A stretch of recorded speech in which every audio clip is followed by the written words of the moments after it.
Hello, we're going to get started today. We have two homework problems to go over today. So this is Chapter 5. Reminder, what's due Saturday, October 4th.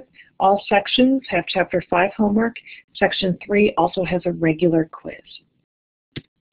First homework problem we're going to do is short exercise 5-9. What it's asking us to do is perform the following accounting for the receivables of a CPA firm. And requirement 1 says to set up T accounts and start with the beginning balances for these two T accounts. So accounts receivable and allowance for uncollectible accounts. So the first T account we set up is accounts receivable. I've put it at the bottom of the screen there. We have a beginning balance. We're given a beginning balance. And then it also tells us to set up the T account for allowance for uncollectible accounts. So we set that up. Now, how did I know one was a debit and one was a credit? Remember, debits are on the left, credits are on the right. Well, I know that because the normal balance for accounts receivable is a debit. Allowance for uncollectible accounts is a contra asset and has a normal credit balance. It's the opposite. So all I did here for requirement 1 is I set up these two T accounts, accounts receivable and allowance for uncollectible accounts. Now what I'm going to do is I am going to post the following transactions to these T accounts. Now these transactions that we're looking at affect two accounts, but we are only interested in the impact of these transactions on accounts receivable and allowance for uncollectible accounts. So the first one is service revenue of $1,978,000, all on account. So what we're going to do here is we are going to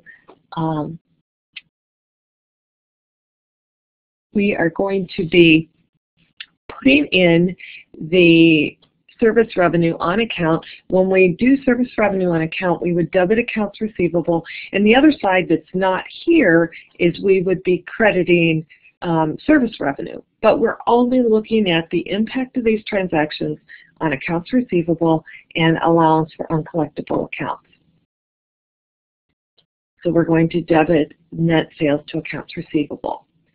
So for entry B, collections on account. Collections on account means that our customers are paying us. So when we have collections on account, we're going to be getting cash, we're going to debit cash, and that's not an account we're looking at here, but we're going to be crediting accounts receivable. So we'll see collections be a credit to accounts receivable because we're reducing accounts receivable.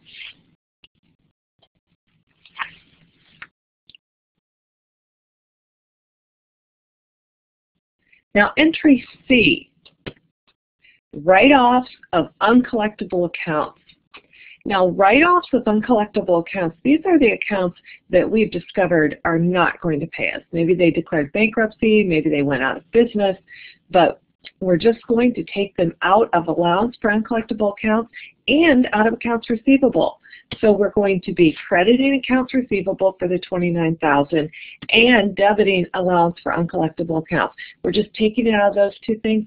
When we have a write-off of an uncollectible account, there's no balance sheet impact. We reduce accounts receivable. We also reduce allowance for uncollectible accounts, so there's no impact overall. And then finally, entry D, uncollectible account expense. Allowance method, $35,000. What we're going to do there is we're going to be increasing the allowance for uncollectible accounts, so we're going to credit uncollectible account expense. The debit here would be to uncollectible account expense.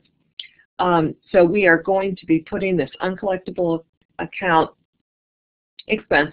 We're going to credit allowance for uncollectible accounts, and then the debit would have been to uncollectible account expense, but we don't have that one. Again, we're looking at only the impact on accounts receivable and allowance for uncollectible accounts.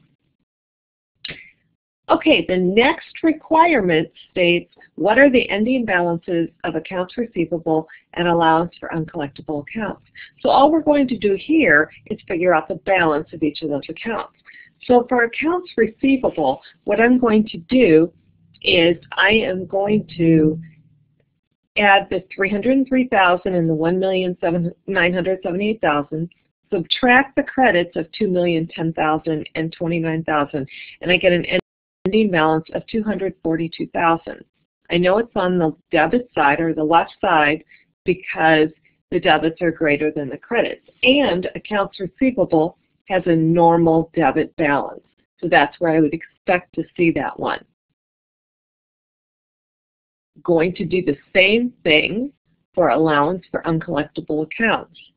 So what I'm going to do here is I'm going to add my two credits and subtract my debit. So I'm going to add $26,000 plus $35,000 minus $29,000 gives me $32,000. And the $32,000 is going to be a credit because the credits are higher than the debits. Also, allowance for uncollectible accounts has a normal credit balance.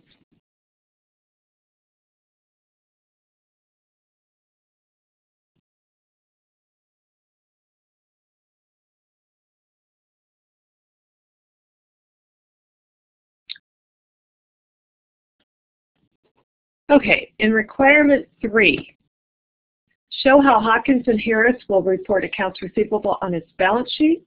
Well, what we're going to report on the balance sheet is the accounts receivable balance of $242,000. Look back, accounts receivable there, the balance is $242,000. So our accounts receivable balance is $242,000. Then we put in the allowance for uncollectible accounts, and we subtract that because it's a credit and it's offsetting accounts receivable. So the net accounts receivable is $210,000, which is our accounts receivable less the allowance for uncollectible accounts.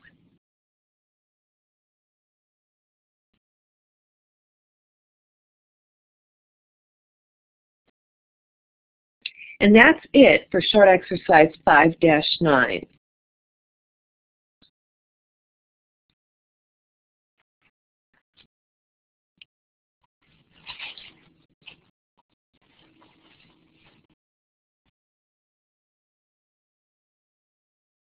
Next up, I have exercise 5-15A, which is another exercise similar to some that we did in class, but this is looking at using generally accepted accounting principles for sales, sales discounts, and sales returns, and accounts receivables thrown in there. So what we are given here is a list of 5 transactions, and we have to record them, so we have to write the journal entries, and then we have to compute our net sales for the month of July. So starting with July 2nd, we sold merchandise on account to Kara Ellsworth for $450, terms 210 net 30. Now just a reminder, terms 210 net 30 means that if Kara would pay us within 10 days, she gets a 2% discount. Otherwise, the total invoice is due within 30 days. So to record that transaction, what we're going to have is we're going to debit accounts receivable and credit sales revenue. Now remember, we are recording this from the standpoint of Denver Interiors.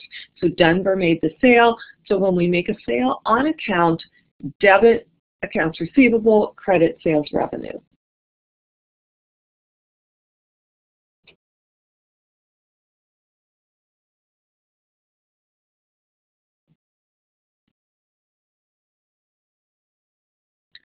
Next up, our next transaction, very similar, sold merchandise on account to Bradley, $2,500, terms 210 net 30. Okay, so it's going to be the same journal entry that we just did, just a different amount. So we're going to see debit accounts receivable, credit sales revenue, again for the $2,500.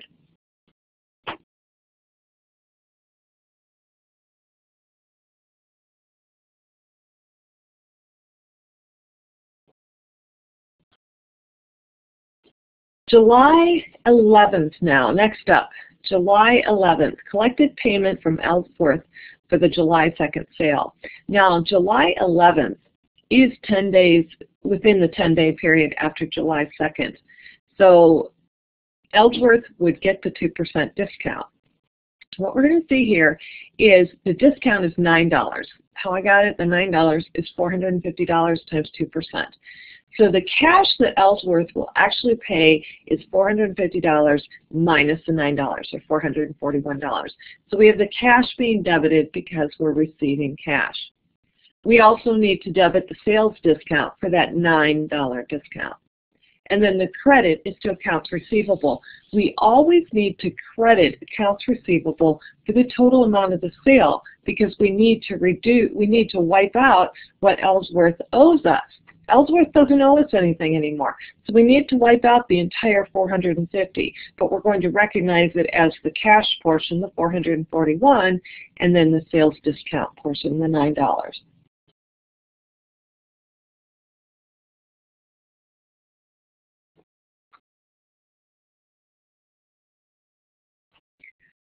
Next up is July 15th.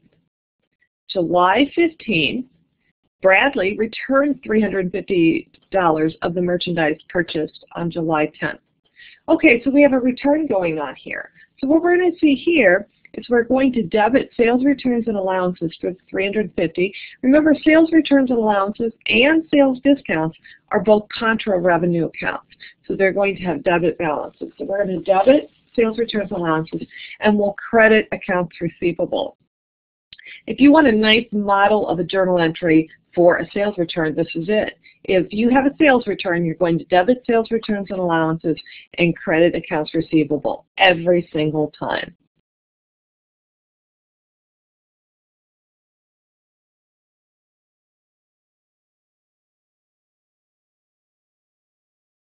Next transaction, July 19th, collected payment from Bradley for the balance of the July 10th sale. Okay, so this one we have to do a little more work for because July 10th, it's within the 10-day, so Bradley gets the 2% discount. Now, Bradley returned $350 of the merchandise, so Bradley doesn't owe $2,500 from the original sale. Bradley only owes $2,500 minus the $350 returned. So that complicates us a little bit, and then Bradley will get the discount on the balance. So the balance of what Bradley owes is the $2,500 originally purchased less the $350 returned, which is $2,150, and then gets a 2% discount on that balance. So what we're going to see is right here is the journal entry. I'm going to pause for just a second, or you could hit the pause button when you're watching this later. So what we have here, cash, the $2,150 came from the original amount purchased of $2,500 minus the $350 of merchandise purchased. So that $2,150 is the balance of what is owed. Then the sales discount is 2% of $2,150, or $43. So when we figure out what Bradley's going to pay, it's going to be that $2,150 minus that sales discount of $43, or $2,107. So we have cash being debited for $2,107, sales discount debited for $43. Sales discounts are always debited. And then our credit is accounts receivable. And accounts receivable is the entire amount on the books that Bradley owes, and that would be the $2,150. Again, Bradley returned $350 of merchandise, so only owes $2,150 of the original amount.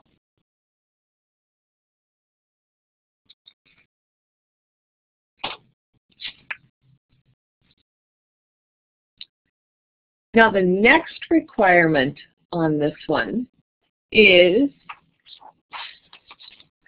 to, prepare a computation of net sales for the month of July. Okay, so we're going to walk through this line by line. The first is the two sales revenue. July 2nd, we sold $450, and July 10th, $2,500. So there's the $2,950. That's one thing. Next up, we had sales returns and allowances of $350.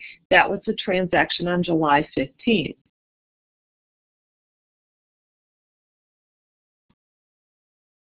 We also need to subtract sales discounts. We had 2 sales discounts taken. We had one taken on July 11th for $9, and we had one taken on July 19th for $43, so that's $52. So we're going to subtract the sales returns and allowances and the sales discounts from sales revenue, and we get net sales revenue of $2,548.